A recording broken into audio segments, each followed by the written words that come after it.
आज हमारे साथ रिब्बा गांव से संबंध रखने वाले हिमाचल प्रदेश ही नहीं उत्तराखंड के मशहूर संगीतकार श्री प्रभु नेगी। जहाँ तक हमें जानकारी मिली है, जब आपकी स्कूलिंग होती थी, जो स्कूल टाइम में भी आप बहुत ही क्रिएटिव थे, तो उस टाइम ये लगता था कि आज मैंने जो बजा दिया है उसको हम कैसे याद रखेंगे कल के लिए। रिकॉर्डर को बीच में रखा और एक माइक रख दिया और सिंगर को रख दिया साथ में, और इधर से खुद एक हाथ से एक म्यूजिक इंस्ट्रूमेंट प्ले करो, दूसरे से दूसरा करो।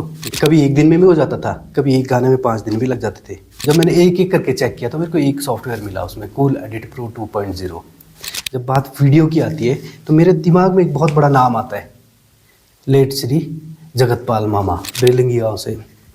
तो उन्होंने ये बोला कि आप गाना दो, गाना बनाओ और हम वीडियो बनाएंगे। आज के दौर में कंपोज कर रहे हैं जी, वो कुछ सालों बाद ट्रेडिशनल हो जाएगा। फोक सॉन्ग के बाद आपने एकदम से आपने पालस्टिंग बनाया, बहुत से फोक सॉन्ग आपने बनाए हैं, एकदम से आपने रिदम सेंसेशन बिल्कुल बदल दिया। मतलब किन्नौरी इंस्ट्रूमेंट को आपने बिल्कुल ही छोड़ दिया। शिमला डिस्ट्रिक्ट के जो इंस्ट्रूमेंट थे उनसे एक बीट बना के किन्नौरी लिरिक्स उसमें डाले हमने। हाल ही में बीट्स इंडिया के पेज में हमने एक पोस्ट आपका पढ़ा था उसमें कि बीट्स इंडिया के कोई भी कंपोजिशन के साथ कोई छेड़खानी या उसके साथ किसी भी तरह का कॉपीराइट करते हैं तो उस पर कानूनी कार्रवाई की जाएगी। ऐसा क्यों? आपका फर्स्ट स्टूडियो रिब्बा गांव में आपने अपने घर में, तो क्या आपने उसको अभी भी संजोए रखा है? कि रही बात रीमेक की, वो तो बात अलग है। जो रीमेक कर रहे हैं ना, जो हमारे गाने को रीमेक कर रहे हैं, चलो ज़्यादा सुना नहीं है मैंने 2-4 गाने सुने हुए, उन लोगों ने गाने की बैंड बजा दिए।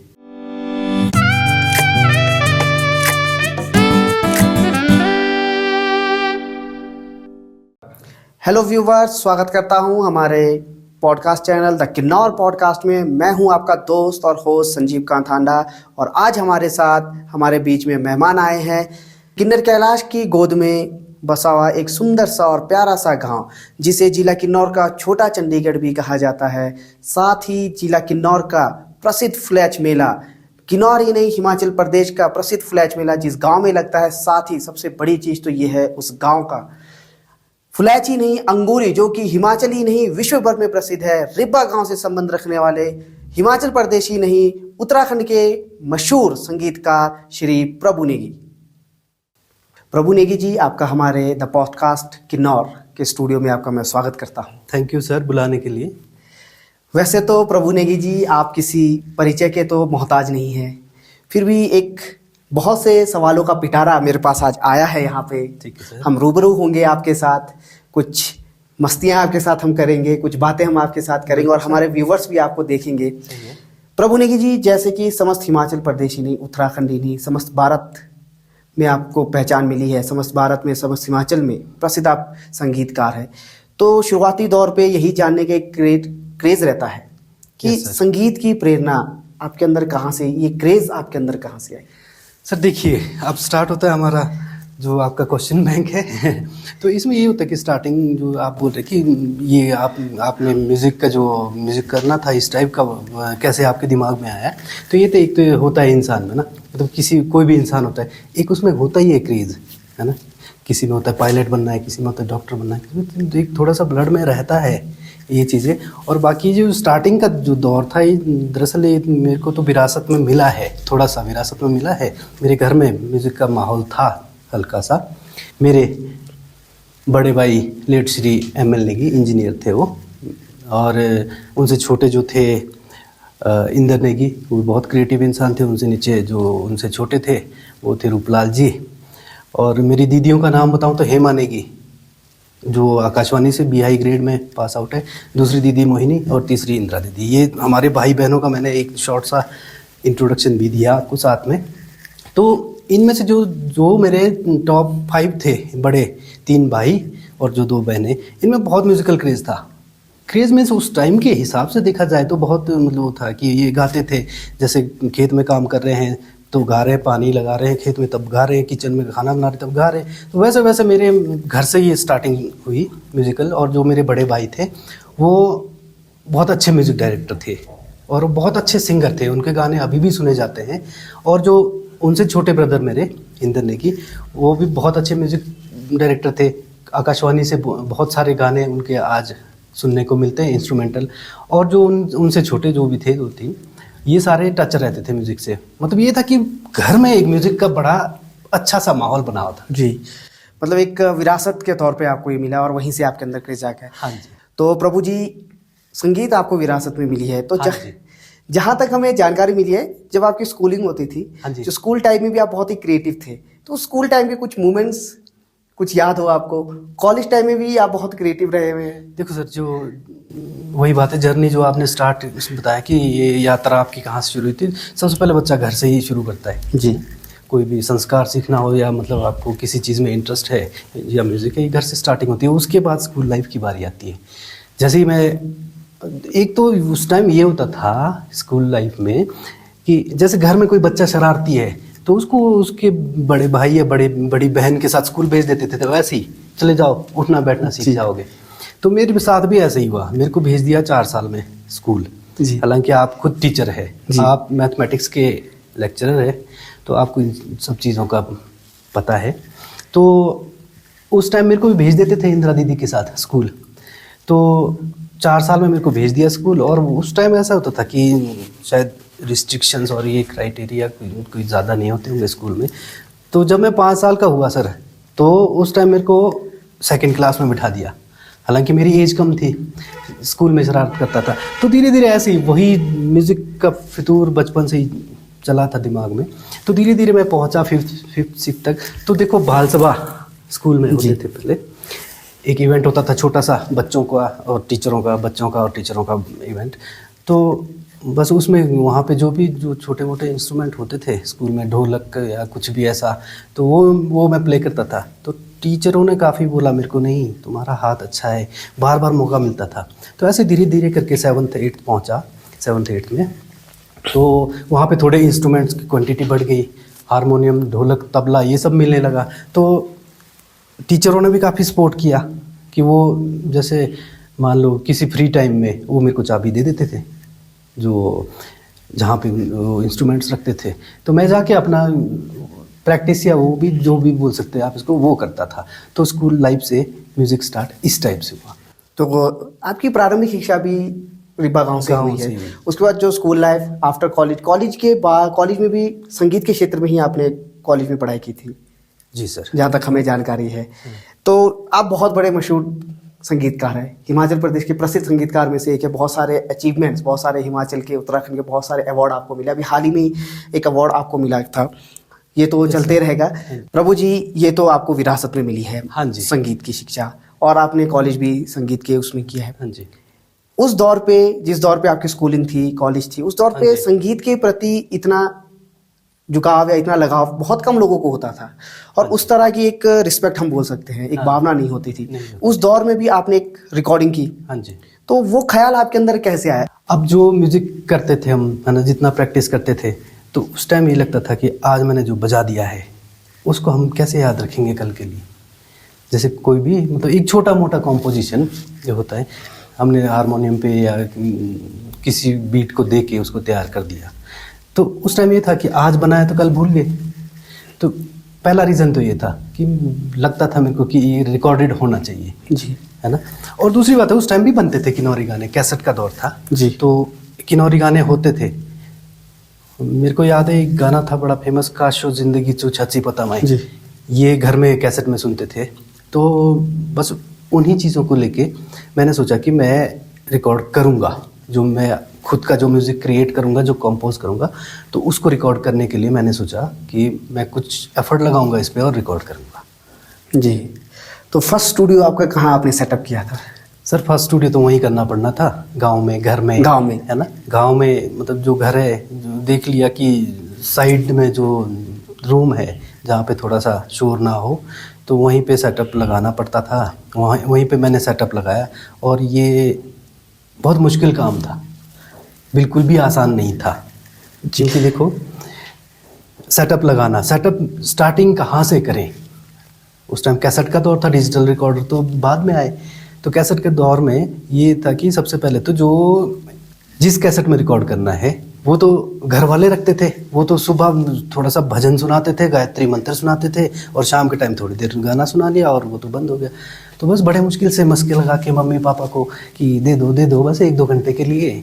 तो वैसे ही किया था हमने शुरू जी, उस रिकॉर्डर को अपने रूम में ले जाके और छोटे मोटे इंस्ट्रूमेंट्स जोड़ के इस टाइप से मैंने स्टार्ट किया था। तो जैसे आपने कहा कि सेटअप रखना आज के दौर पे तो डिजिटल है, तो उस वक्त जो सेटअप रखना था, किस तरह के सेटअप आप रखते थे? इंस्ट्रूमेंट कौन कौन से आप रखते थे? इंस्ट्रूमेंट जनरल से इंस्ट्रूमेंट जो आज भी है मार्केट में, सबसे पहले तो बात हारमोनियम से आती थी, है ना। फिर उसके बाद हारमोनियम पे कंपोज करके कोई किसी के घर में कोई फटा सा ढोलक है जिन्होंने वेस्ट सोच के स्टोर में रखा हुआ है, उसको उठा के लाना, फिर उसको रिपेयर करके बनाना, है ना। तो ऐसे कर करके मतलब एक सेटअप बनाया। बाकी अगर आप इलेक्ट्रॉनिक इक्विपमेंट्स की बात करते हैं तो वही होता था, एक रिकॉर्डर और एक माइक होना चाहिए मिनिमम स्टार्ट करने के लिए। ये लगता था कि रिकॉर्डर को बीच में रखा और एक माइक रख दिया और सिंगर को रख दिया साथ में, और इधर से खुद एक हाथ से एक म्यूजिक इंस्ट्रूमेंट प्ले करो, दूसरे से दूसरा करो, मतलब जी इस तरीके से। जी सर जी। तो जो फर्स्ट टाइम आपने रिकॉर्ड किया था, तो वो मूवमेंट कैसा था आपके अंदर? एक होता है ना सर, भावना फील होता है। देखो सर, फर्स्ट टाइम जब रिकॉर्ड किया तो वो तो खैर बहुत मुश्किल था कि मैं रिकॉर्ड भी कर पाऊंगा या नहीं, क्योंकि करना बहुत मुश्किल था। सबसे पहले तो खाली कैसेट कहाँ से लाएं? जी, ये सबसे बड़ा सवाल। हाँ, खाली कैसेट, शायद आपको भी याद होगा वो 60 मिनट और 90 मिनट जी कैसेट होते थे। वो खाली कैसेट कहाँ से लाएं? तो जो रिकांगपिओ जो सिटी है हमारा जो अभी, तो फिर भी दूर था, हालांकि वहाँ से डिस्टेंस 23 किलोमीटर्स है। तो एक बच्चे के लिए बहुत मुश्किल है कि सिटी में जाओ और वहाँ से कैसेट लेके आओ और उस पर रिकॉर्ड करो। तो हम ये करते थे, रीयूज़ कर देते थे। अच्छा। पुराने कैसेट को मिटा के जो बोलते थे जी, तो उसको रीयूज़ करके प्रैक्टिस का दौर वैसे निकला कि किसी को बुला दिया, दीदी को बुला दिया या किसी को बुला दिया, गाओ जी मैं प्ले कर रहा हूँ, तो प्रैक्टिस का दौर वैसे निकला। तो धीरे धीरे क्या हुआ कि धीरे धीरे टाइम निकला और फिर थोड़ी छूट घर वालों ने दे दी। उनको भी लगा कि चलो ये सुनने लायक कुछ बना पा रहा है अब खुद का क्रिएशन की रिकॉर्ड करके। तो उसके बाद ऐसे होते थे, बड़े भाई थे वो रिकांगपिओ जाते थे, तो उनके साथ में बड़ा रिक्वेस्ट करके मंगाता था कि भैया वो ला देना एक खाली कैसेट जी। तो खाली कैसेट जिस दिन फर्स्ट टाइम आया तो उस दिन मैंने रिकॉर्ड करना शुरू किया। एक सवाल है कि किस एज में आपने पहला रिकॉर्डिंग किया था? सर आई थिंक 13 की एज में, यानी कि बहुत छोटी एज में। तब मैं सर मतलब करने लायक हो गया था रिकॉर्ड। अच्छा, मतलब प्रैक्टिस का दौर उससे पहले ही था। तो मैं अपने व्यूवर से ये भी कहना चाहूँगा, क्योंकि हमारे साथ आज इतनी हिमाचल प्रदेश के इतने मशहूर हस्ती हमारे साथ बैठे हैं, तो ये पॉडकास्ट थोड़ा लंबा रहने वाला है, तो आप पेशेंस रख के ज़रूर देखिए इसको, क्योंकि जिनके जो मेहमान आज हमारे साथ है इनका एक्सपीरियंस संगीत के क्षेत्र में बहुत लंबा है, तो ये पॉडकास्ट भी बहुत लंबा होगा। इसलिए शेयर करें, सब्सक्राइब करें और पेशेंस के साथ बिल्कुल बैठे रहे। ठंड का मौसम है, इसलिए बैठकर ज़रूर हमारा पॉडकास्ट देखिए। अभी और भी बातें हमारी होती रहेगी। प्रभु जी, आप बहुत मशहूर हस्ती है, आपके साथ इस तरह से हमें बैठना भी हमारे लिए भी एक गर्व की बात है। नहीं सर, ऐसा कुछ नहीं है।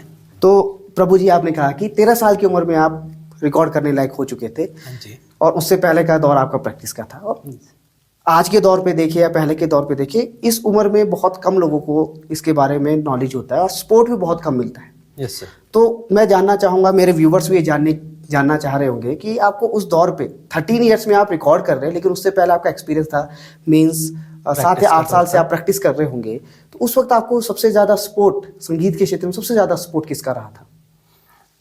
देखिए सर, उस टाइम तो सपोर्ट मिलना बड़ा मुश्किल था, है ना जी। क्योंकि कोई बच्चा अगर किसी फील्ड में जा रहा है, उसको उस फील्ड में बहुत ज़्यादा इंटरेस्ट ले रहा है कोई बच्चा ना, तो सपोर्ट आई थिंक मिलता नहीं है। जब तक आप थोड़ा सा कुछ करके ना दिखाओगे किसी को, तो सपोर्ट मिलना बहुत मुश्किल है। हाँ, ये बात है कि जो थोड़े सपोर्ट मिले वो टीचरों से, स्कूल के टीचरों से, जिन लोगों ने मेरे हाथ में इंस्ट्रूमेंट थमाया जी, कि ये देखा उन लोगों ने कि ये कर सकता है, तो इसको सबसे बड़ा और सपोर्ट, मतलब छोटा तो नहीं है, मतलब मेरे लिए तो वो बड़ा सपोर्ट था जी। प्रभु जी, जैसे आपने कहा कि टीचर्स, तो ये हम ये भी कह सकते हैं कि गुरु के बिना शिष्य अधूरा है। कोई भी शिष्य क्यों ना हो, वो एक गुरु के बिना अधूरा है जी। चलो आगे हम इस बारे में और जिक्र करेंगे हम आपसे। जैसे पहले आपने कहा कि मैनुअली इंस्ट्रूमेंट बिठाते थे, धीरे धीरे दौर बदलते हैं, उसके बाद आप डिजिटल रिकॉर्डिंग की तरफ आए। तो डिजिटल रिकॉर्डिंग, जहाँ तक हमें मिला है जानकारी, जिला किन्नौर के अंदर पहला डिजिटल रिकॉर्डिंग आप लेकर आए। हाँ जी।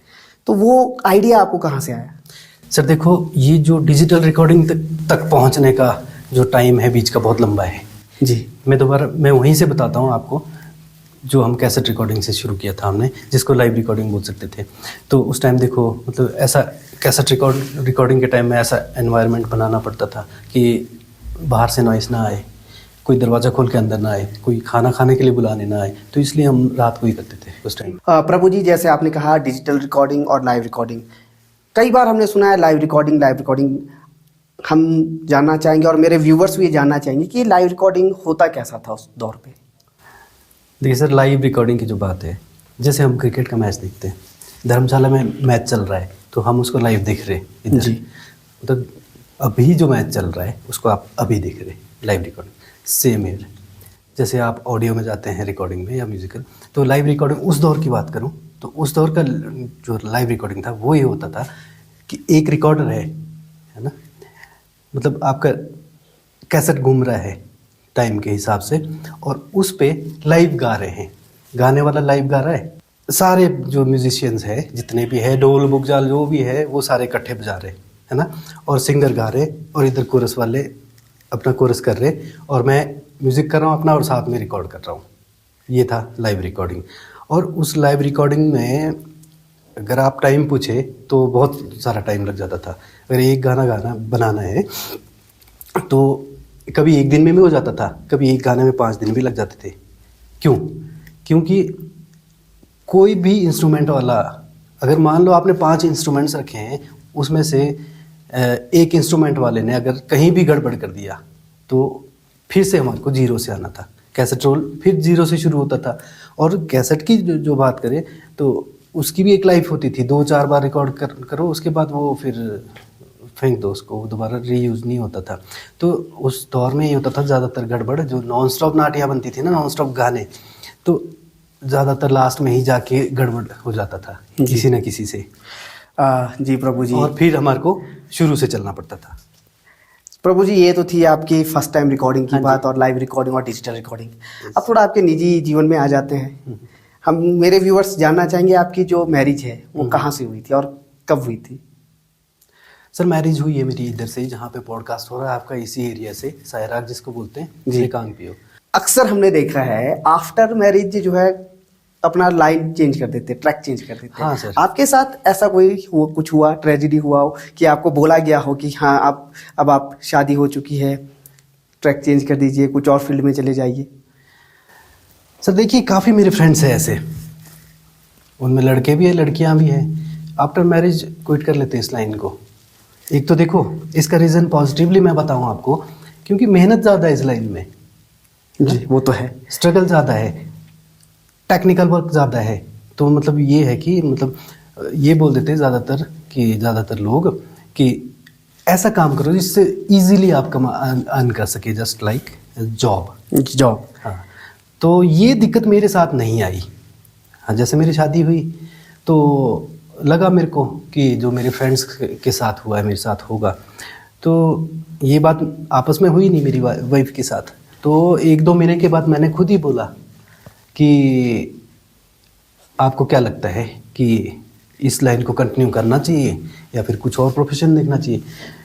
तो मेरी वाइफ ने उस टाइम यही बोला, जिस पर्सनालिटी को देख के मैंने शादी की है, मैं लाइफ टाइम उसी पर्सनालिटी को उसी रूप में देखना चाहती हूँ। जी, तो ये तो बात थी आपके निजी जीवन की और रिकॉर्डिंग की। प्रभु जी, आपने लाइव रिकॉर्डिंग की है, एनालॉग रिकॉर्डिंग की बात की, डिजिटल रिकॉर्डिंग के बारे में आपने बताया कि किस तरह से उसमें प्रोसेस होता है। लेकिन ये बात भी है कि उस दौर में, किन्नौर जैसे दुर्गम क्षेत्र में, उस दौर में डिजिटल रिकॉर्डिंग का ख्याल आपके दिमाग में कहाँ से आया और कैसे आपने यहाँ पे सेटअप उसका किया? उस दौर की बात तो आप बिल्कुल सही बोल रहे हैं। दौर वो एक बाढ़ का दौर था, बहुत सारे पुल उड़ गए थे किन्नौर के। जी। तो उस टाइम की बात है जब मैंने लाइव रिकॉर्डिंग बंद करके उसके बाद मैंने डिजिटल रिकॉर्डिंग शुरू किया था। अच्छा, मैं वो बात कहूँ जो आपका क्वेश्चन है कि डिजिटल रिकॉर्डिंग कैसे लगा कि डिजिटल रिकॉर्डिंग करनी है, तो ये मैं डिफाइन करता हूँ आपको। उस टाइम देखो सिस्टम था एक मेरे पास, कंप्यूटर, सिर्फ वो गाने सुनने के लिए रखा था मैंने। रिकॉर्डिंग तो हम उस पर करते थे। जैसे मैं बताऊँ आपको ना कि लाइव रिकॉर्डिंग के बाद और भी बहुत सारे टेक्निक्स आए, 4 ट्रैक रिकॉर्डिंग, ADAT, वो इन सब को स्किप करके मैं हम डिजिटल पे आ गए हैं इस टाइम। तो डिजिटल रिकॉर्डिंग की जो बात है हमारी, तो मैं वही बोल रहा था आपको कि एक कंप्यूटर था मेरे पास, तो उसमें हम गाने ही सुनते थे।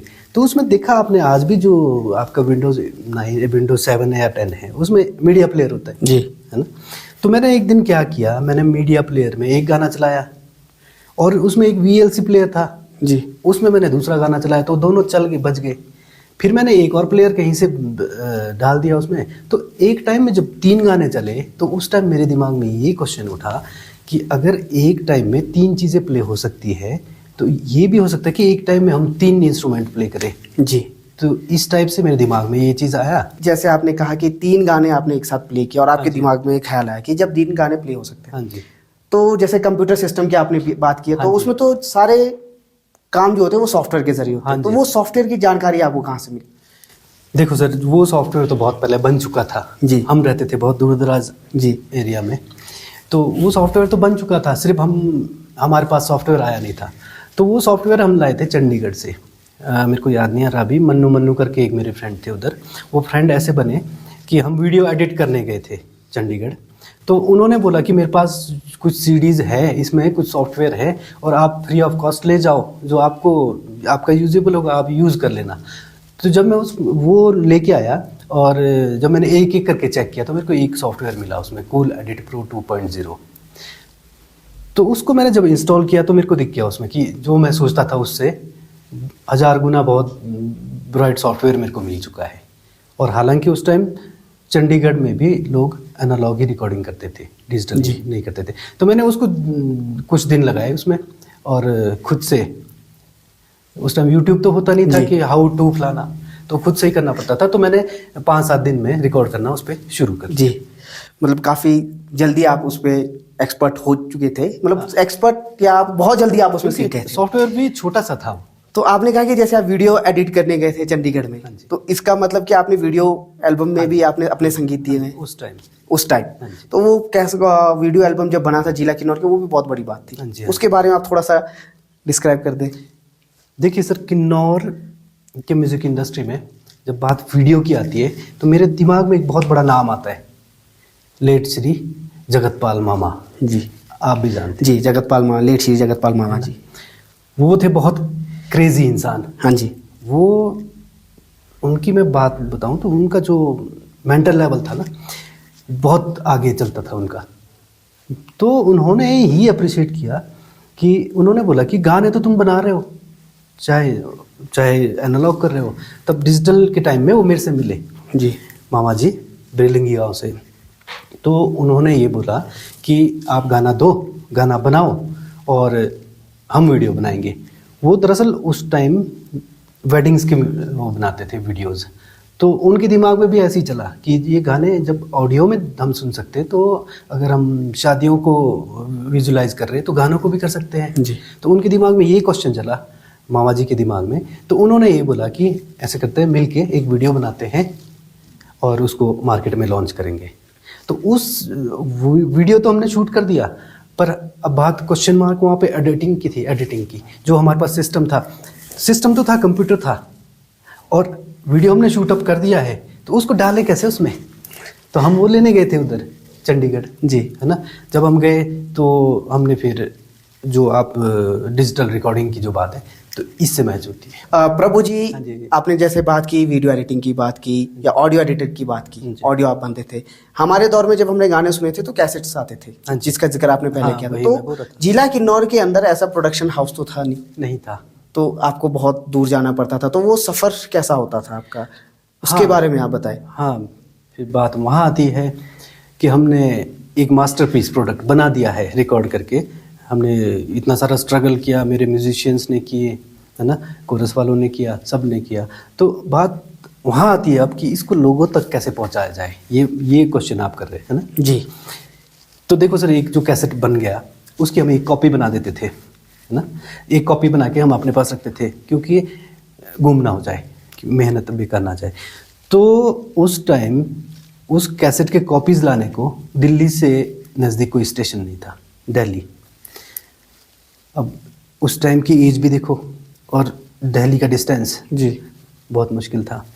तो फिर करना पड़ा, मतलब देखो ना पेटीएम है, ना गूगल पे है, ना बैंक ट्रांसफ़र है, आपको कैश लेके जाना पड़ता था। जी, जो एक खतरा भी था, एक 15 साल, एक तरह का। एक 15-16 साल का बच्चा है ना, कि मतलब जेब में या मतलब बैग में कैश लेके, हाँ खतरा, वही एक तरह से खतरा भी है। हाँ, तो बस जुनून इंसान को ले जाता है जी, पर जब आप बनाकर लाते थे, हाँ। आज के दौर पे तो सोशल मीडिया का प्लेटफॉर्म है, सोशल मीडिया में भी डाल देते हैं हाँ। कि आज रिलीज हुआ, उसके लिंक के जरिए हम सुनते। तो उस वक्त आप लोग उसका डिस्ट्रीब्यूशन कैसे होता था? डिस्ट्रीब्यूशन सारा ऑफलाइन होता था उस टाइम, ऑनलाइन तो कोई काम ही नहीं था। देखो हम यहाँ से मास्टरपीस लेके दिल्ली जाते थे, तो दिल्ली में 5-7 दिन के लिए होटल ले लिया, क्योंकि प्रोसेस वहाँ भी स्लो होता था, इतना ऐसा फास्ट नहीं था। तो वहाँ पे सबसे पहले आपको जो आउटर है इसका, रैपर उस टाइम जो बोलते थे, उसको डिज़ाइन करना पड़ता था। और वो दौर ऐसा था जो शुरू का था, फोटोशॉप भी नहीं होता था। जैसे आज देखते हैं ना आप कि बहुत सारे लोगों को मिक्स कर देते हैं एक कार्ड में, तो उस टाइम तो फोटो को हम काट के ले जाते थे ऐसे बाहर से, जैसे आजकल हम फोटोशॉप में जी। कटिंग करते हैं, तो वो कर देते थे बना के, पोस्टर आउटर जो उसका है वो बना के और कैसेट कॉपी करके वो तैयार करके हमारे को पेटियाँ दे देते थे। एक पेटी जो होता था उसमें 200 कैसेट्स आते थे, तो 200 कैसेट तो कुछ भी नहीं होता था, 200 लोगों ने ही सुनना है, 200 प्लेयर में ही बजना है। तो हम हमारे को पूरे किन्नौर पहुंचाना है, और किन्नौर से बाहर रामपुर शिमला तक भी हमारे को भेजना पड़ता है। तो उस टाइम मतलब ऐसे 2000 4000 6000 ऐसे कैसेट्स लाने पड़ते थे वहाँ से। तो गाड़ी तो बहुत दूर की बात है कि हम गाड़ी लेके जाएं, बहुत दूर की बात थी। तो बस वाले भाई साहब से, कंडक्टर से सेटिंग में उनको किराया दो और बस के ऊपर चढ़ा के अच्छा, हम आ जाते तो थे। वो भी बहुत कठिन दौर था, मुश्किल दौर था सर। तो जिला किन्नौर में आने के बाद आप उसे डिस्ट्रीब्यूट 1 बाय 1 एक एक शॉप में खुद छोड़ कर आता? हाँ देखो, फिर वो फ्रेंड्स काम आते थे। जैसे फ्रेंड्स हुए, एक फ्रेंड को स्पीलो भेज दिया, एक फ्रेंड को भावानगर भेज दिया। जैसे आज के दौर पे तो है कि व्हाट्सएप पे लिंक भेज देते हैं, शेयर कर देते हैं, स्टेटस पे स्टोरी लगा देते हैं। हाँ। तो उस दौर पे आपने भी कभी ऐसे तो किया ही होगा कि अपने फ्रेंड्स को, ले भाई मेरा पहला गाना आ रहा है, आप सुन लो? नहीं, वो तो सर सबसे पहले घर से ही शुरू करते थे, फिर पड़ोसी, अच्छा। और फिर रिश्तेदारों से, और फिर जो आप अभी के दौर की बात करें ना, लिंक्स और एड्स की बात है जो, वो उस टाइम ऑफलाइन जो था ना, पोस्टर्स बना के लाते थे हम। जैसे पीओ बाजार में भी शायद आपको याद होगा कि केदार नेगी जी का गाना कमिंग सून आ रहा है या आ गया है, मतलब वो सारे सिटी में पोस्टर लगे होते थे, जैसे टी सीरीज वालों के लगे होते थे। तो ऑफलाइन प्रमोशन कुछ इस टाइप से होता था उस टाइम, बहुत कम सा। प्रभु जी, इतना लंबा प्रोसेस रहता था एक कैसेट को लाने के लिए। हाँ। उस वक्त इन्वेस्टर कौन होता था आपका? क्योंकि जब आप कोई चीज़ ला रहे हैं, प्रोडक्शन कर रहे हैं, तो उसमें इन्वेस्टमेंट तो हो गई होगा। तो उस वक्त इन्वेस्ट क्या आप अकेले करते थे, या आपके साथ जो भी टीम होती थी कि सारे चलो भी थोड़ा थोड़ा कंट्रीब्यूट करते और जाके लेकर आते? सर देखो, सपोर्ट तो कोई और तब करेगा जब आप कुछ कर बैठेंगे। जब आप जीरो पे है ना, तो सपोर्ट तो कहीं से नहीं मिलेगा। ये तो बिल्कुल सही कहा आपने। तो उस टाइम सबसे बढ़िया जरिया होता था, स्कूल में एक सेविंग सिस्टम होता था संचय का। संचय का? हाँ, तो उसके लिए दे देते थे घर वाले पैसे। अच्छा। हाँ, 50 तो 20 तो कि संचय का में जमा करना है, तो दे देते थे। उनके पास लूज होते थे ना, तो बस ये दिमाग लगाया, इधर से लो, उधर जमा करो और उधर डालो। जी, मतलब सेल्फ इन्वेस्टर है आप। हाँ। ये तो थी आपकी ऑडियो की बात। वीडियो में भी आपने काम किया है? हाँ जी। तो मेरे व्यूअर्स जानना चाहिए, क्योंकि बहुत से व्यूअर्स को मालूम है कि आप म्यूजिक डायरेक्टर बतौर म्यूजिक देते हो, पर बहुत से कम लोगों को ये भी मालूम है कि आपने वीडियो में भी काम किया है बतौर एक म्यूजिशियन। तो वो पहला वीडियो आपका कौन सा था? देखिए सर, उसी दौर की बात है जब डिजिटलाइज हुआ, जो डिजिटल रिकॉर्डिंग आया, उसके बाद जो मामा जी जगतपाल जी, उन्होंने हमारे को गाइड किया और हमने वीडियो बना दिया। तो पहला वीडियो हमारा चाशिम नाम से था। चाशिम आपका सबसे पहला एल्बम था, और उसमें जो एक गाना है रानी डंगी तंग, वो हमने सुना भी है और आज भी वो गाना चलता है। मैं जहाँ तक मुझे आइडिया है, बहुत से कम व्यूअर को मालूम होगा उस चाशिम जो रानी टंग गिथंग है, क्योंकि आज के दौर में उसको रीमेक करके फिर से गाया गया है। उसमें फर्स्ट जो म्यूजिक दिया था हमारे प्रभु जी ने दिया था, उसमें फर्स्ट म्यूजिक उनका दिया है। तो जैसे आपने कहा केदार जी बेसिकली खुद रारंग गाँव से संबंध रखते हैं और आप रिब्बा गाँव से, और मोबाइल का ज़माना उस वक्त था नहीं था। तो किस तरह से आपका उनके साथ कॉन्टेक्ट हुआ? तो सर, कम्युनिकेशन की बात करें ना, तो ऐसा ना, नए नए लैंडलाइन लग गए थे उस टाइम, जो ट्रेन वाले फ़ोन जी, तो 4 डिजिट के नंबर होते थे। लैंडलाइन का ज़माना था, तो बातें हो जाती थी। और बात यहाँ पे किन्नौर रफ़ी केदार नेगी की हो रही है, तो वो जब भी हमने उनको बुलाया कि आ जाओ, वो आ जाते थे। हाँ जी। तो वैसे ही हमने उनको बुलाया। और जब चाशिम रिकॉर्डिंग की जो बात चल रही थी अभी, तो मैं इसके बारे में बताता हूँ आपको। तो हम तो रिकांगपियो में मिले थे दिन को, केदार नेगी जी और हम, और हमने नमकीन चाय वगैरह पी और रिकांगपियो में ही प्लान बनाया हमने, और यहाँ से रिकांगपियो से हम साथ चले गए थे रिब्बा में और वहाँ पे रिकॉर्डिंग किया। जी। तो उस दौर पे जब आपने चाशिम रिकॉर्ड किया था, उस दौर पे तो सारे फोक सॉन्ग ही रिकॉर्ड होते थे, ट्रेडिशनल सॉन्ग होते थे, और एकदम से आप बिल्कुल नए दौर पे आ गए। ऐसा क्रिएटिविटी और ऐसा क्रिएशन आपके अंदर कैसे आया? देखो सर, हम ट्रेडिशनल गाने सुनते थे या कंपोज करते थे। जो ट्रेडिशनल गाना, जो हम जिसको ट्रेडिशनल बोल रहे हैं, वो भी कभी नया था। ट्रेडिशनल तो तब बना ना, ये वही कहावत हुई, सास भी कभी बहू थी। बिल्कुल सर। तो वो भी कभी ट्रेडिशनल जो गाना है जो हम आप अभी सुन रहे, वो भी कभी नया गाना था। अगर हम उन्हीं ट्रेडिशनल गानों को सुनते रहे और बनाते रहे, तो जो नेक्स्ट जन आएगा, जो अगला जनरेशन होगा, उनके लिए भी तो ट्रेडिशनल चाहिए। जैसे हम आज के दौर में कंपोज कर रहे हैं जी, वो कुछ सालों बाद ट्रेडिशनल हो जाएगा। जी। लेकिन जहाँ तक मुझे नॉलेज है, जहाँ तक मुझे ज्ञान है, जो फोक सॉन्ग हमारे होते हैं, एक पर्टिकुलर किसी स्टोरी पे होते हैं, जिला किन्नौर के, क्योंकि हर गांव में कुछ ना कुछ एक स्टोरी है और उस पे एक फोक सॉन्ग होता है। देवी देवताओं पे होते हैं, कुछ ना कुछ कहानी उसमें होती है। पर आज के दौर पे जो सॉन्ग आ रहे हैं एकदम नए क्रिएशन में, उनको हम कैसे रिलेट करेंगे? उनको हम, जैसे आने वाले जनरेशन तो ये समझेगी कि जो आज के दौर पे गाने चल रहे हैं वो ट्रेडिशनल है। तो आपको ऐसा कभी नहीं लगता कि जो हमारे पुराने ट्रेडिशन थे, जो हमारे लिए आज के दौर पे ट्रेडिशन, वो विलुप्त होते जा रहा है धीरे धीरे?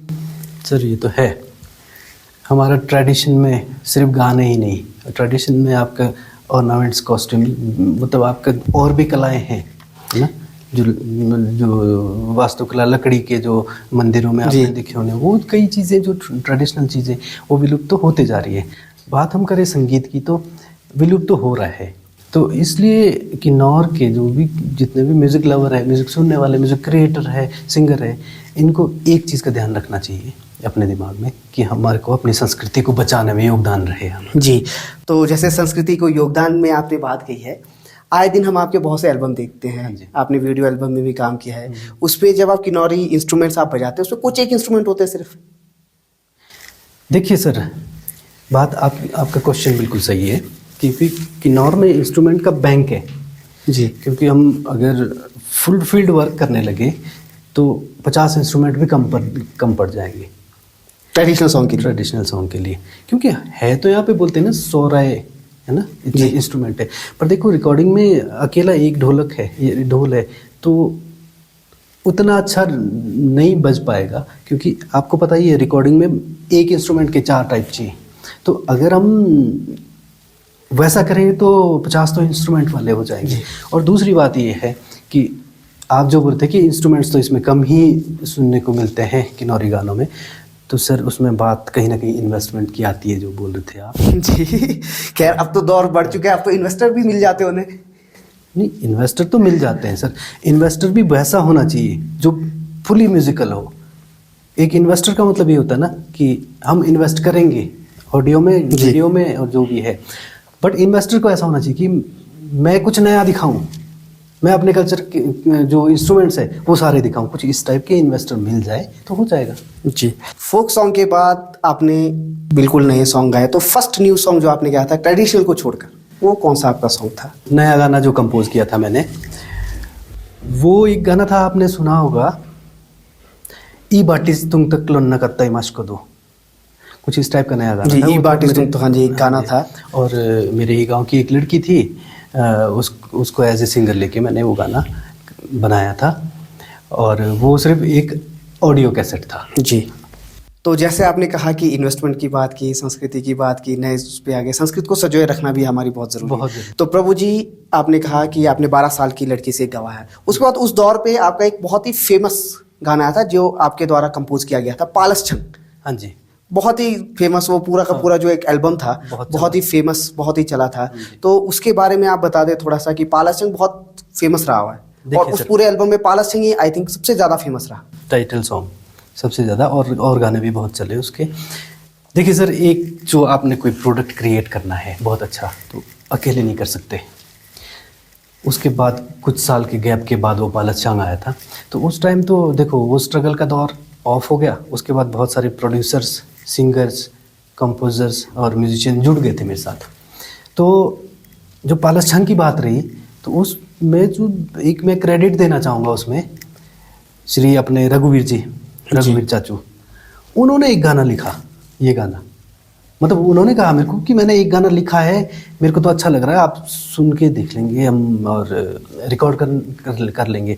तो जैसे ही वो गाना लेके आए पालस-छांग, तो उन्होंने कंपोज किया था, तब उन्होंने पहले ही सिंगर फाइनल कर दिया था केदार नेगी जी को जी। और हमने वो पालस-छांग गाना बनाया, ऑडियो बनाया, उसको वो लिरिक्स लेके आए हुए थे, फिर उसको कंपोज किया हमने और वीडियो बना के जब वो मार्केट में आया तो जो इसके जो सिंगर थे उनको गवर्नमेंट ऑफ इंडिया से अवार्ड भी मिला इस गाने के लिए।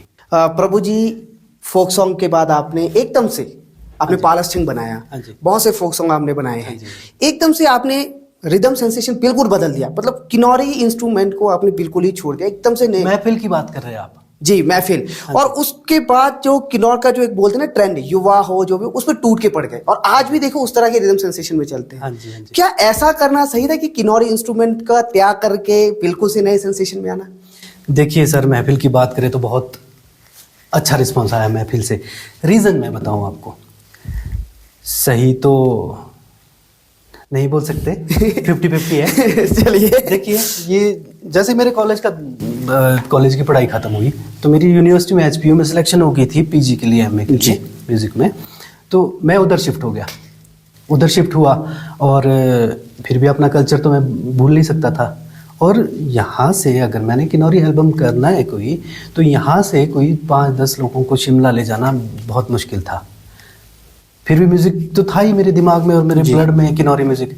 तो ये जो इम्पॉसिबल हुआ ना, इम्पॉसिबल कि यहाँ से म्यूजिशियन को उधर पहुँचाना मुश्किल था, इसी कारण मैंने सोचा कि मैं चुप तो रहने वाला नहीं हूँ जी, है ना, मेरे को तो किन्नौरी करना ही है। तो मैंने जो शिमला डिस्ट्रिक्ट के जो इंस्ट्रूमेंट वाले थे, जो नियर बाई अपने फ्रेंड्स, उनको बुलाया और इन किन्नौरी जो लिरिक्स थे ना, लिरिक्स उसको उस रिदम पे गवा दिया। तो जैसे आपने कहा कि आप पीजी में गए, मैं अपने व्यूवर्स को ये भी बता देना चाहूँगा, प्रभु नेगी जी म्यूज़िक में MA इन्होंने किया है, संगीत की पूरी शिक्षा इन्होंने ली हुई है।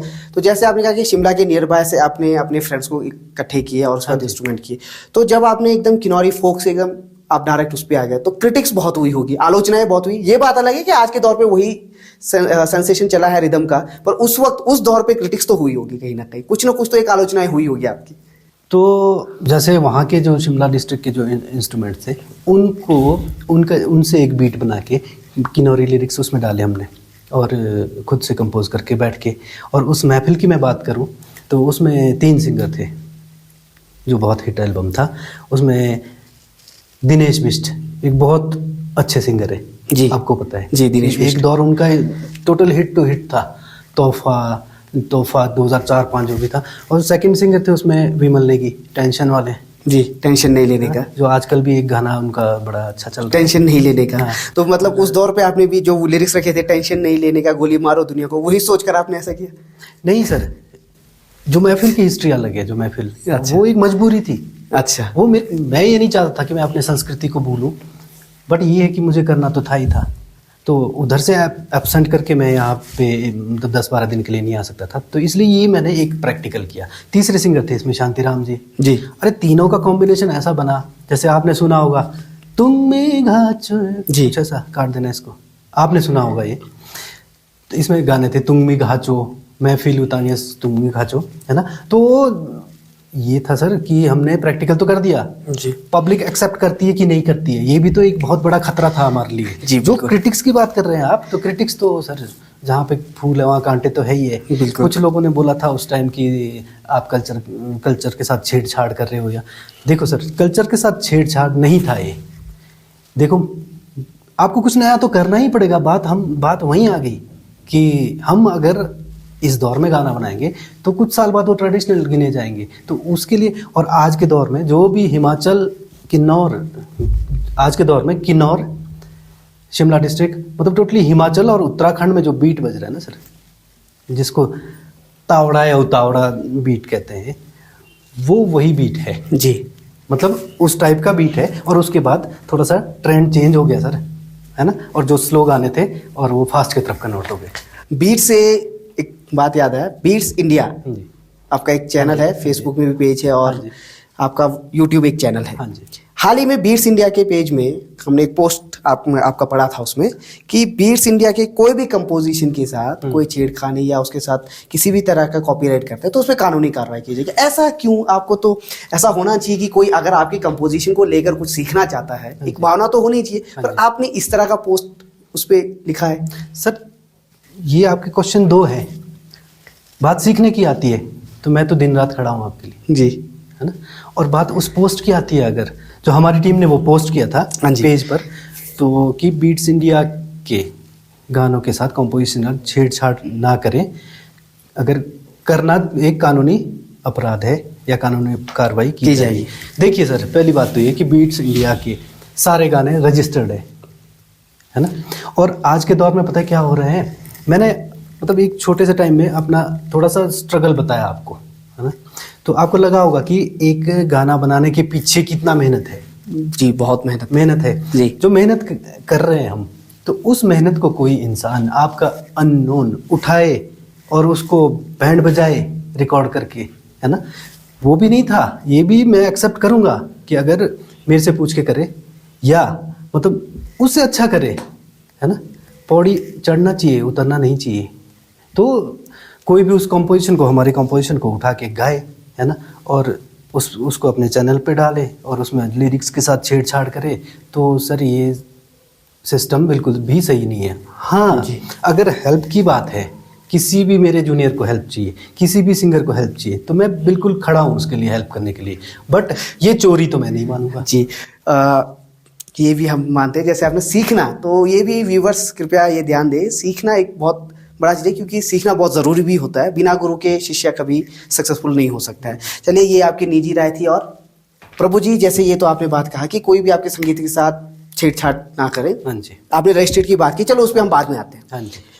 प्रभु नेगी जी, जिला किन्नौर ही नहीं, हिमाचल प्रदेश, उत्तराखंड में आप एक एक्सपेरिमेंट, आप बहुत एक्सपेरिमेंट करते हैं, बीट्स एकदम से चेंज करते हैं। जैसे आपने कहा फोक के बाद आप महफिल में आ गए, वो बिल्कुल अलग था। हाँ जी। महफिल के बाद आप फिर गुंसा में आ गए, वहां बिल्कुल अलग पैटर्न था। गुंसा से फिर आप परदेसी में आ गए, वहां फिर बिल्कुल अलग पैटर्न था। और आज भी जिला किन्नौर, हिमाचल के समस्त क्षेत्र में, उत्तराखंड के समस्त क्षेत्र में वही बीट पे ही काम किया जाता है। हाँ जी, हाँ जी। ऐसा ख्याल सर, जहाँ तक जिस हिसाब से आपके एक्सपीरियंस है, तो मुझे तो ऐसा लगता है कि जब भी आप रात को सोते होंगे तो आपके दिमाग में भी वो बीट्स आ जाते होंगे कि कल मैं ये बीट्स तैयार करूँगा। वो तो है सर। देखिए, एक मेरा यूट्यूब चैनल है, उस पर मैंने स्लोगन रखा छोटा सा, क्रिएटेड टू क्रिएट। जी, बस यही आंसर है सर। मेरे दिमाग में कभी भी मैंने ये नहीं सोचा कि मैं किसी बहुत हिट सिंगर को बुलाऊं, है ना। रिस्पेक्ट उनकी भी है, हिट है, बहुत अच्छा गाते हैं, बट बात यहाँ पे क्रिएटेड टू क्रिएट की आती है। मैं अपने आप को ये मानता हूँ कि मेरे को ऊपर वाले ने क्रिएट करने को ही भेजा है, क्योंकि चेंजेस तो चाहिए सर। अब देखो, आप जो ड्रेस पहनते हैं जी, डेली एक ही कलर के पहनिए तो बोरिंग है जी। तो इसलिए मेरे दिमाग में ये रहता है कि हर सिंगर की कैटेगरी के हिसाब से, सिंगर के टैलेंट के हिसाब से बीट के साथ कुछ काम किया जाए जी। क्योंकि लोगों ने थिरकना तो बीट पे है। थोड़ा सा मैं प्रभु जी आपको ये कहने जैसे कहा कि आप डेली एक ड्रेस पहनेंगे, ऐसा ना हो कि हमारे कुछ व्यूवर्स ये बोले कि ये तो हमारा यूनिफॉर्म है, हमें पहनना ही पड़ेगा। देखो सर, यूनिफॉर्म के बाद भी 5 बजे के बाद तो चेंज कर ही होंगे। ये भी है, तो कृपया इसे बहुत ही पर्सनली ना लें, ये जस्ट एक हमारी वार्तालाप है और निजी हमारी एक राय है। तो अब आते, जैसे आपने कहा कि हिट सिंगर्स आप नहीं लाते, हमने हाल ही में देखा कि पिछले कई सालों से आप बिल्कुल न्यू पे न्यू सिंगर आप जो है इंट्रोड्यूस करते हैं। क्या सिंगर आपके पास खुद आते हैं या आप बोलते हैं कि आप आ जाओ, मैं आपको इंट्रोड्यूस करता हूँ? जी सर, ऐसा तो हुआ ऐसा कभी हुआ है आपके साथ? ऐसा तो हुआ नहीं कि किसी को स्पेशली बुलाया हो, पर देखिए सर, सिंगर बहुत होते हैं, बहुत आते हैं। मतलब हम इतने सिंगर आते हैं कि हम उनको रिकॉर्ड नहीं कर पाते हैं सबको, क्योंकि उतना काम हम नहीं कर सकते। हाँ, मतलब उसमें से ये है कि जो लगता है हमारे को कि उस सिंगर में ज़्यादा क्रेज़ है या वो सिंगर ज़्यादा रियाजी है, तो उनका हम रिकॉर्ड करते हैं। जैसे आज की दौर की बात करें तो बहुत सारे हिट है मार्केट में। देखिए, ये इसका तो मैं आभारी व्यूवर्स का हूँ, लिसनर्स का हूँ, पब्लिक का हूँ। देखिए सर, सबसे बड़े डायरेक्टर तो आप है, मैं पब्लिक को बोल रहा हूँ कि हम हैं तो आपकी वजह से है। तो आज के दौर में भी देखो, बहुत सारे सिंगर हिट है अपने, जो मेरे रिकॉर्ड किए। देखो, उनको सुना होगा आपने, ठाकुर रघुवीर सिंह जी। बहुत अच्छा गाते। आजकल जो वायरल चल रहा है अपने विक्की शर्मा जी, रोएना मोएना सोएना, वो ये गाना सिरमौर और उत्तराखंड का है। प्रभु जी, फोक तो आपको विरासत में मिला है। हाँ जी। उसके बाद आपने एमए म्यूजिक, एमफिल, विशारद आपने किया है। तो संगीत सीखने से पहले और संगीत सीखने के बाद का क्या एक्सपीरियंस आपका रहा? देखिए सर, बहुत अच्छा क्वेश्चन है। सर मैं एक बार आपको रोकना चाहूंगा यहाँ पे। कई व्यूवर्स को ऐसा भी लगेगा कि संगीत सीखने से पहले का मतलब क्या था। तो मेरा कहने का मतलब, क्योंकि फोक तो हमारे अंदर पहले से ही है, हमारे ट्रेडिशन, हमारी परंपरा का गुण हमारे अंदर पहले से ही होता है। लेकिन जब आप भारतीय संगीत की तरफ गए, शास्त्रीय संगीत की तरफ आपने सीखा, मैं उसके बारे में आपसे जानना चाहता हूँ। हाँ जी, वही मैं बोल रहा हूँ आपको। अब मैं शॉर्ट में बताना चाहूँगा। जैसे मेरी संगीत की पढ़ाई BA फर्स्ट ईयर से हुई जी, है ना।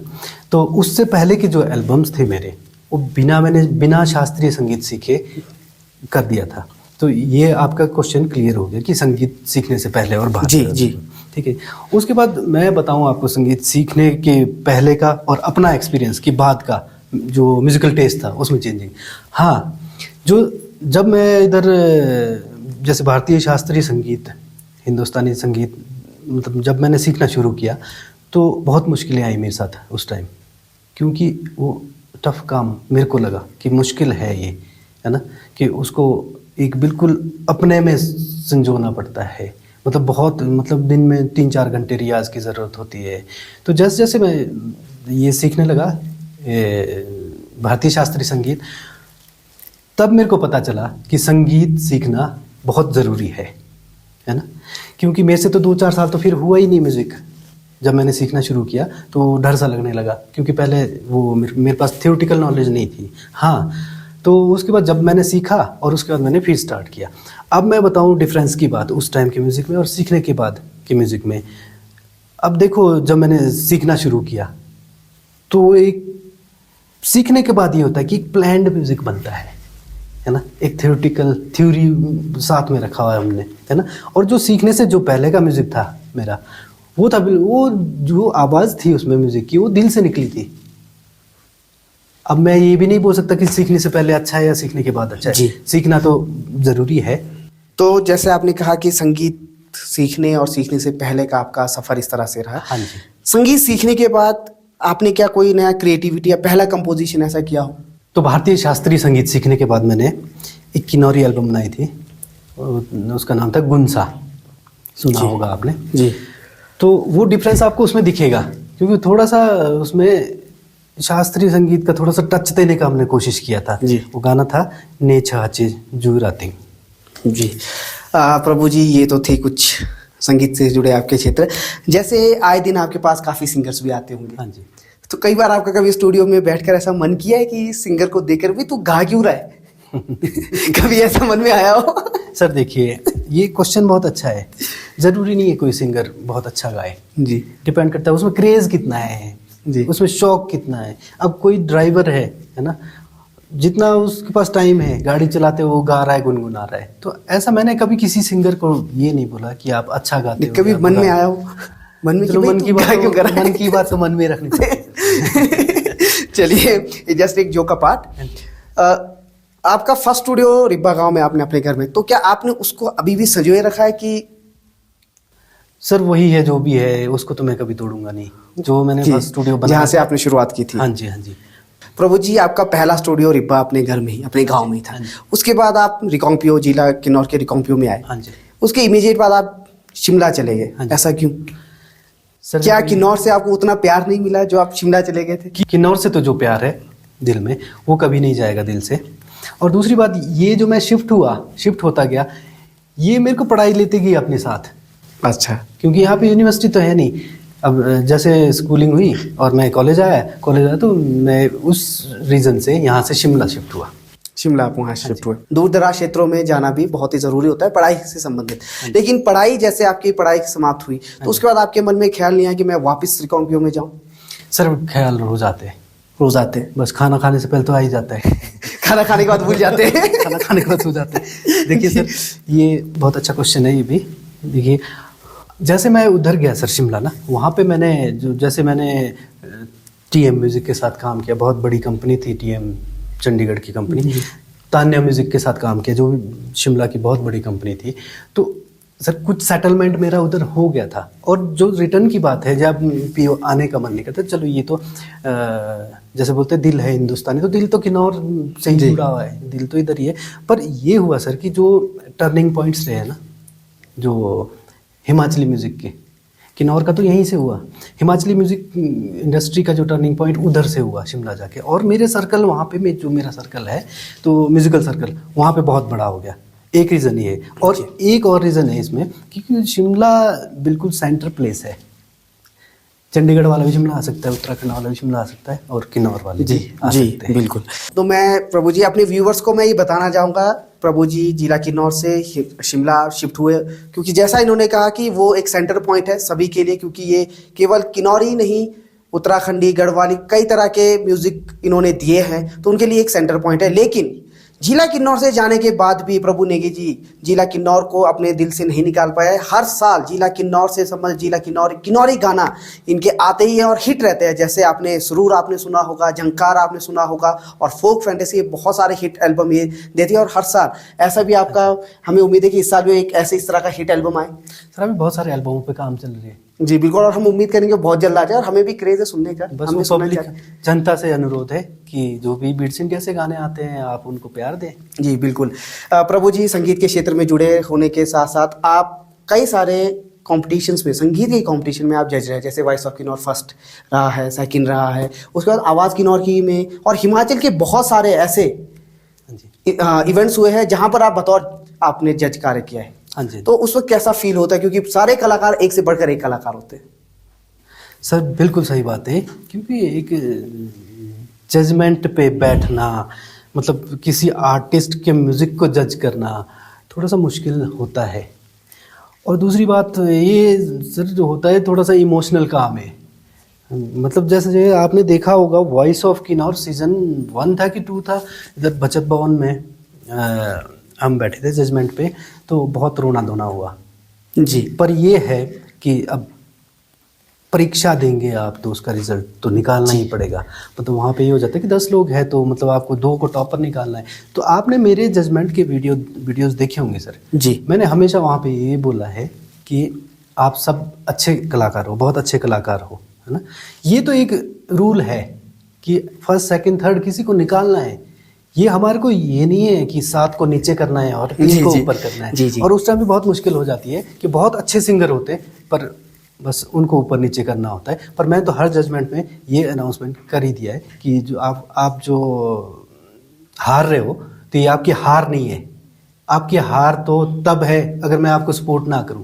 मैंने उनको बोल दिया था कि कभी भी आपको ऐसा लगता है तो आप मेरे से मिल सकते हैं। जी, मैं व्यूअर्स को ये बताना चाहूँगा, क्योंकि फर्स्ट और सेकंड की तो मैं बात नहीं करूँगा क्योंकि उस दौर में मैंने देखा भी नहीं था, और मैं वीडियो में देखता हूँ। जब आवाज़ किन्नौर की कंपटीशन यहाँ करवाया गया था तो हमने देखा कि आप थे, आपके साथ श्री सुंदर नेगी जी भी थे।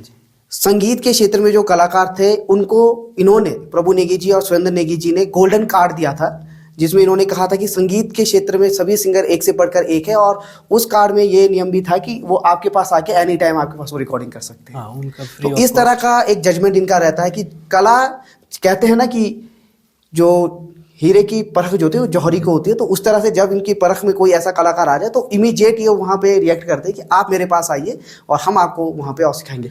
देखिए सर, आपने एक बहुत बड़ा नाम ले लिया है अभी, सुरेंद्र नेगी जी, और मैं एक और नाम इसके साथ और इनके साथ और जोड़ना चाहूँगा, श्री ताराचंद नेगी जी। मैं क्षमा चाहता हूँ, ताराचंद नेगी जी। हाँ, तो ये तो आपने पता नहीं किसका नाम ले लिया, सुरेंद्र नेगी, ताराचंद नेगी, ये तो बहुत बड़े हस्ती है यहाँ की। मैं बताऊं, क्योंकि मैं तो छोटा था, इनके गाने हमने बहुत सुने हुए, और इन लोगों ने ये जो है ना, इन लोगों ने भी बहुत अच्छे अच्छे गाने किन्नौर को दिए हुए हैं। तो देखो सुरेंद्र नेगी सर और ताराचंद चाचू जी, आप लोगों का बहुत बहुत धन्यवाद है जो किन्नौर के लिए आप लोगों ने इतना कुछ किया। देखो जजमेंट से मेरे को बात याद आई कि वॉइस ऑफ किन्नौर जजमेंट में हम तीनों बैठे होते थे। जी, बैठे थे। ये मुझे भी इवेंट याद है। जी। तो उस वक्त आपने गोल्डन कार्ड भी दिए थे, काफी सिंगर्स को गोल्डन कार्ड आपने दिए हुए। हाँ जी। तो उसमें से बहुत से सिंगर आपने बनाए भी है। तो एक सवाल सिंगर बनाने में एक भी आता है कि जो सिंगर्स आते हैं आपके पास, क्या उन्हें संगीत सीखना जरूरी है किसी भी गायन के लिए? सर, संगीत को सीखना तो जरूरी है, पर जरूरी नहीं है कि आप उसी में डूब जाओ। या जी। आप भारतीय शास्त्रीय संगीत को कंप्लीट करो या फिर आप वेस्टर्न म्यूजिक को करो। नहीं, अगर आपने फोक गाना है तो आपको कोई ज़्यादा ज़रूरी नहीं है कि आप शास्त्रीय संगीत सीख के करो।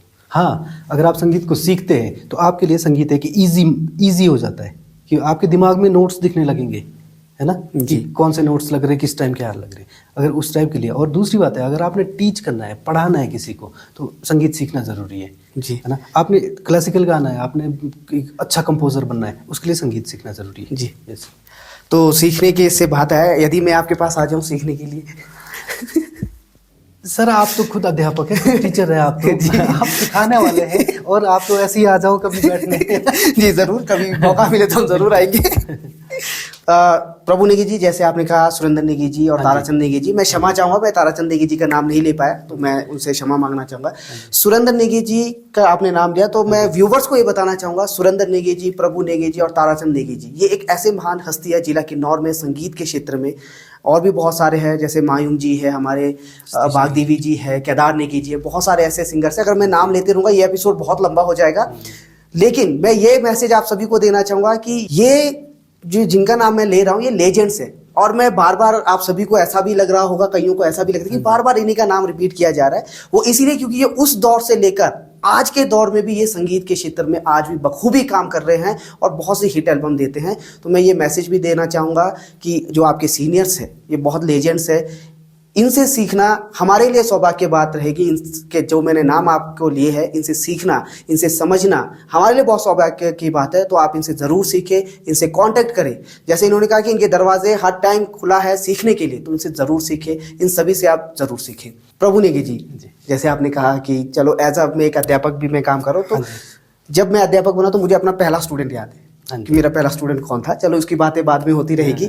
तो आपने भी सिखाया है, बहुत से आपने अपने शिष्य तैयार किए हैं, बहुत से आपने शिष्य बनाए हैं। तो ऐसा कोई शिष्य जो आपका पहला जो शिष्य रहा हो, उसके बाद ऐसे कोई शिष्य जो आज उस ऊंचाई पर पहुंचा हो, जिनके साथ बैठकर आप काम करते हो और आपको एक अलग से एक गर्व महसूस होता है? देखिए सर, जो पहला म्यूजिक डायरेक्टर बोलूँगा मैं, जो इस टाइम बहुत हाई लेवल पे काम कर रहा है, जो मेरा स्टूडेंट, फर्स्ट स्टूडेंट की जो बात कर रहे हैं, वो है सूर्या नेगी जी।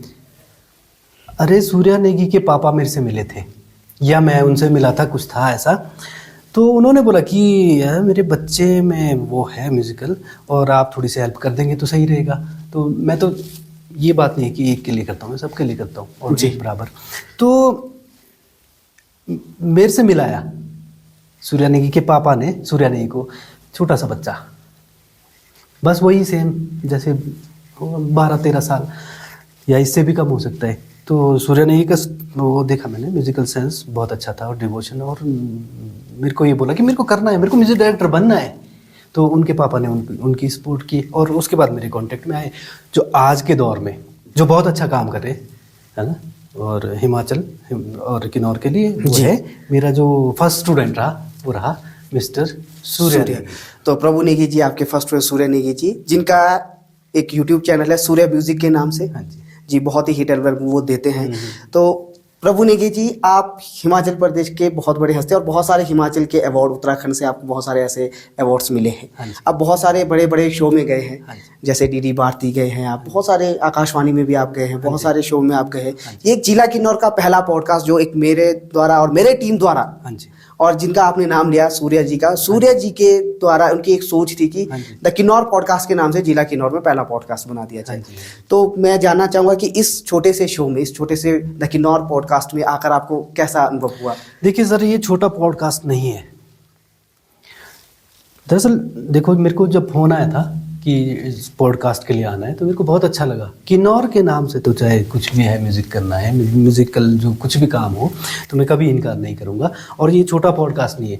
अब देखो, किन्नौर में इस टाइप का कोई पॉडकास्ट नहीं होता था। देखिए सर, हम मिल नहीं सकते, हमारा हर इंसान जो इस दौर में, हर इंसान बिजी है, कोई भी इंसान है ना, वो बिजी है, टाइम नहीं है एक दूसरे से मिलने का। देखो वो टाइम था, आज से आप 10-15 साल पीछे जाओ, आपको याद होगा गांव में स्पेशल आते थे मिलने, एक दूसरे से मतलब बातें करते थे। अब वो टाइम नहीं रहा। तो अब ये जो आपकी पहल है, जो आप द किन्नौर पॉडकास्ट जो कर रहे हैं, ये एक बहुत बड़ा कदम है आपका। इससे क्या होता है कि किसी भी इंसान के फुल लाइफ टाइम जो एक्सपीरियंस है वो आपको आधे घंटे में मिल जाएगा, कुछ ना कुछ सीखने को मिल जाएगा। इसलिए आप सबको बहुत बहुत शुभकामनाएं जो आप लोगों ने ये पॉडकास्ट शुरू किया। जैसे प्रभु नेगी जी, आपने कहा कि आपका पहला स्टूडेंट सूर्या, तो मैं व्यूवर्स को बताना चाहूँगा सूर्या म्यूजिक जो है बहुत ही हिट एल्बम्स इन्होंने दिए हैं, जैसे गुजारिश है, तोशिम 2 तोशिम है, चुकशिम 2 और भी बहुत सारे ऐसे हिट एल्बम दिए हैं। और सबसे पहला एक इनका गाना था जो आज भी बहुत जगह गुनगुनाया जाता है, वक्तू मामा बोलते हुए, तो वो भी बहुत हिट गाना रहा था। तो मैं चाहूँगा कि आप सूर्या म्यूजिक के चैनल में जाए, शेयर करें, सब्सक्राइब करें, और वहाँ पे ये सारे गानों का कलेक्शन आपको मिल सकता है। वहाँ पे आप जरूर देखें।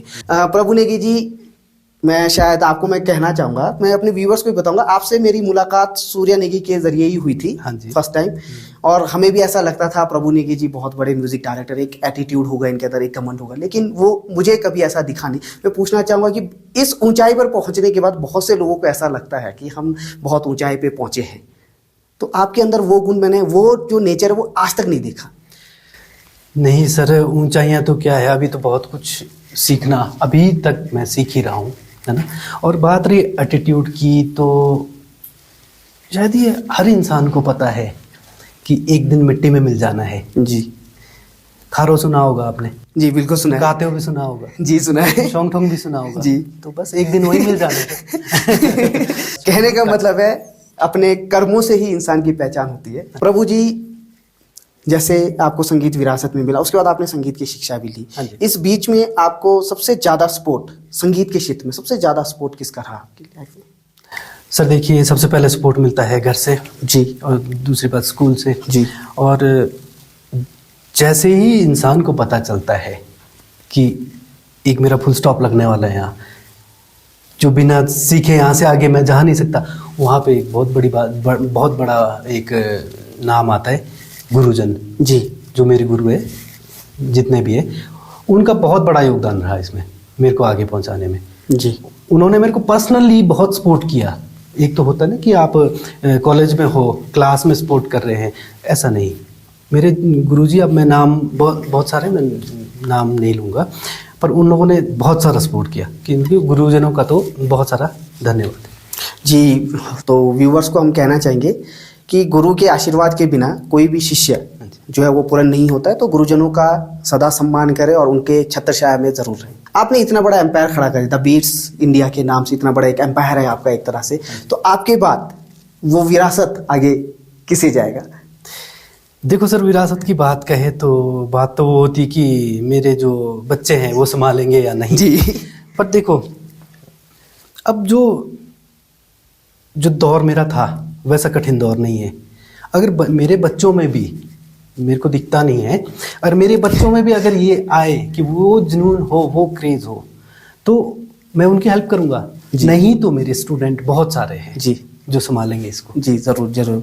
प्रभु नेगी जी, आप इतने बड़े संगीतकार हैं, तो आपसे एक छोटा सा एक सवाल ये भी है कि जो संगीत हमारे आज के दौर में है, गीत है, उसमें वेस्टर्नाइजेशन कहाँ तक सही है? क्या ये ऐसा होना चाहिए? सर देखिए, एक बहुत बड़ी बात है कल्चर के ऊपर, ये मैं पिछले इंटरव्यू में भी बोल चुका हूँ, पिछले पॉडकास्ट में जो दूरदर्शन से हुआ था। वेस्टर्नाइजेशन का मतलब है किसी भी कल्चर के ऊपर वेस्टर्न म्यूजिक का अटैक।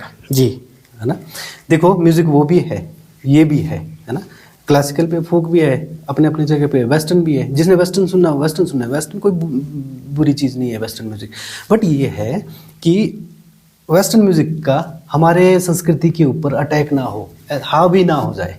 आपको दिख ही रहा है अभी कि हावी हो रहा है जी। हमें चाहिए कि वेस्टर्न को अपने जगह पर रखें और जो हमारा कल्चर है उसको ज़्यादा तवज्जो दें। प्रभु जी, आए दिन हम सुनते हैं कि बहुत से गानों को रीमेक किया जाता है, और कुछ गाने ऐसे हैं जिनको आपने कंपोज किया है उस दौर पे, उस गानों का किसी और के द्वारा, मेरे कहने का मतलब आप शायद समझ गए होंगे, किसी और के द्वारा रीमेक करके गाया जाना, रीमेक करके बनाया जाना, क्या वो सही लगता है आपको? देखिए सर, ये जो क्वेश्चन है ना आपका, उसी क्वेश्चन का आंसर है जो आपने बोला था कि बीट्स इंडिया के पेज पे हमारी टीम ने एक पोस्ट डाली थी कि बीट्स इंडिया के गानों को रीमेक ना करें जी। और रही बात रीमेक की, वो तो बात अलग है। जो रीमेक कर रहे हैं ना, जो हमारे गाने को रीमेक कर रहे हैं, चलो ज़्यादा सुना नहीं है मैंने 2-4 गाने सुने हुए, उन लोगों ने गाने की बैंड बजा दिए। तो आप खुद सोचो कि जो कल्चर है वही पूरा था, जो हम इस टाइम कर रहे हैं, वो कुछ सालों के बाद ट्रेडिशनल हो जाएगा जी। ठीक है सर। तो जो हमने उस टाइम किया, उन गानों को हम भी डर जाते हैं अभी दोबारा रीमेक करने को। हमारे से भी उतना अच्छा बनना मुश्किल है, उस टाइम की जितना हम मेहनत नहीं कर पा रहे अभी। तो वो उनको चाहिए कि ये तो जनरल सी बात है, किसी भी कंपोजर का गाना उठाना एक बहुत बड़ा कानूनी अपराध है, तो वो ना करें। हाँ, अगर लगता है किसी को कि नहीं मैं रह ही नहीं सकता उस गाने के बिना, है ना, कि मैंने गाना ही गाना है, तो कांटेक्ट भी तो कर सकते हैं। ये तो एक तौहीन हुई ना किसी के कंपोजिशन की। जी। तो प्रभु जी, आपने कहा कि कानूनी अपराध है और बहुत बड़ा जुर्म भी है। मैं ये भी कहना चाहूँगा कि अगर कोई आपके पास आता है, मान लीजिए मैं अपनी बात कर लेता हूँ, मैं आपके बहुत सारे गाने, मैंने आपके कंपोजिशन सुने, मैं आपके पास आता हूँ तो मैं आपसे पूछ लेता हूँ कि मैं इस गाने को फिर से एक बार रीमेक करना चाहता हूँ, तो क्या आप मुझे उस तरह एक परमिशन देंगे? देखिए सर, मैं अकेला नहीं हूँ, है ना, जैसे बहुत बड़े कंपोजर सुरेंद्र नेगी जी, उनके गानों को भी रीमेक कर रहे हैं जी, है ना। और देखो, अगर बात रही परमिशन की, तो वो तो उस कंपोजर की मर्जी है, जिसने कंपोज किया है वो अगर आपको परमिशन देता है तो ठीक है। पर आपको दिमाग में रीमेक करने से पहले ये देख लेना चाहिए कि मैं उससे बेहतर बना पाऊंगा या नहीं। तो मैं व्यूवर्स को ये भी बताना चाहूँगा कि जब हम किसी दूसरे के कंपोजिशन को लेते हैं, उसको फिर रीमेक करके गाते हैं, तो हम एक तरह से जो ओरिजिनल है, जो बिल्कुल प्योर है, जो ओरिजिनल था, हम उसके क्रेडिट को हम ख़त्म कर रहे हैं और अपना क्रेडिट वहाँ पे ला रहे हैं। तो हमें भी ऐसे घटनाएं करने से बचना चाहिए और हमें उनको याद करना चाहिए। अगर हम उन्हें याद भी नहीं करें, एक छोटा सा थैंक्स या स्पेशल थैंक्स अगर हम उन्हें कह दें कि हम उनके बहुत आभारी हैं जिन्होंने हमें ये करने के लिए आज्ञा दी है, परमिशन दिया है। और टेलीफोनिकली भी आप उनसे परमिशन ले सकते हैं। आप टेलीफोनिकली इनसे मिलिए, इनसे बात करिए, इनसे कहिए कि हम ऐसा करना चाहते हैं। तो मुझे पूरा पता है कि ये पूरा सोच समझ कर, परख कर जो है उसका आपको अनुमति ज़रूर देंगे।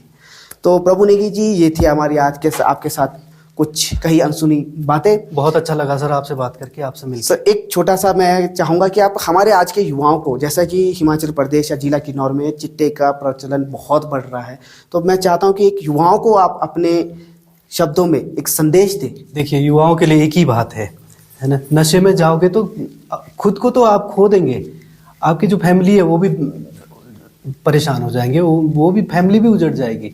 तो मैं म्यूजिकल हूँ तो म्यूजिकल बात करूँगा, आप इस चीज़ को अप्लाई करके देखना। आप अगर नहीं गा सकते, है ना, अगर आपको गाना नहीं आता है, आप लिसनर तो बन सकते हैं जी। आप नहीं गा सकते, अगर आपको गाना नहीं आता है तो आप लिसनर तो बन सकते हैं। तो अपने माइंड को, अपने फितूर दिमाग को जो नशे की तरफ ले जा रहा है आपको, उसको डाइवर्ट करने का मेरे पास तो एक ही इलाज है, वो है म्यूजिक जी। आप गाइए, बेसुरा गाइए, जैसा मर्जी गाइए, है ना, और रियाज करते करते एक दिन सुर आ जाएगा। अगर फिर भी आप नहीं गा सकते तो आप सुन सकते हैं जी। नशे से बचने के लिए म्यूजिक से कोई अच्छा चीज हो ही नहीं सकता। तो ये थे हमारे आज के अतिथि श्री प्रभु नेगी जी, जिला किन्नौर ही नहीं, हिमाचल प्रदेश व उत्तराखंड के मशहूर संगीतकार। प्रभु नेगी जी, आपका बहुत बहुत धन्यवाद। तो आज के इस शो को, जो इस पॉडकास्ट को, द किन्नौर पॉडकास्ट को स्पॉन्स किया है the Surya music and the Vidya Kaksh tutorial द्वारा इसे स्पॉन्स किया गया है। मैं चाहूँगा कि हमारे व्यूवर जितने भी हमें सुन रहे हैं, देख रहे हैं, इसे शेयर करें, सब्सक्राइब करें, लाइक करें। Thank you.